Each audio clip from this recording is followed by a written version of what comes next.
নামাজ শুরু করতেই আপনার পাশে কে এসে দাঁড়ায়? এমন এক ঘটনা যা আপনার হুঁশ উড়িয়ে দেবে। আপনার সাথেও কি কখনো এমন হয়েছে? আপনি সারাদিন নিজের কাজে ব্যস্ত ছিলেন, মন একদম শান্ত ছিল, কিন্তু যতক্ষণ না আপনি আল্লাহু আকবার বলে নামাজ শুরু করলেন, হঠাৎ করেই মাথার ভেতর চিন্তার ঝড় শুরু হয়ে গেল। যে ভুলে যাওয়া কথা, যে জরুরি কাজ, যে পুরনো স্মৃতিগুলো সারাদিন যেগুলো মনে পড়েনি, ঠিক সেই সময়ই কেন মনে পড়তে শুরু করে? বিশ্বাস করুন, এটা শুধু আপনার মনোযোগের ঘাটতি নয়, এর পেছনে আছে এক ভয়ঙ্কর কারণ। ইসলামে, বিশেষ করে হাদিসে, এই ঘটনাটির স্পষ্ট উল্লেখ রয়েছে। এটা কোনো কাকতলীয় বিষয় নয়, বরং একটি পরিকল্পিত ষড়যন্ত্র।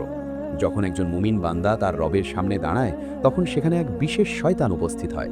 তার নাম হলো খিনজাব। হ্যাঁ, খিনজাব। সে সাধারণ শয়তানদের মতো নয়, তার একমাত্র কাজ হলো আপনার নামাজ নষ্ট করে দেওয়া।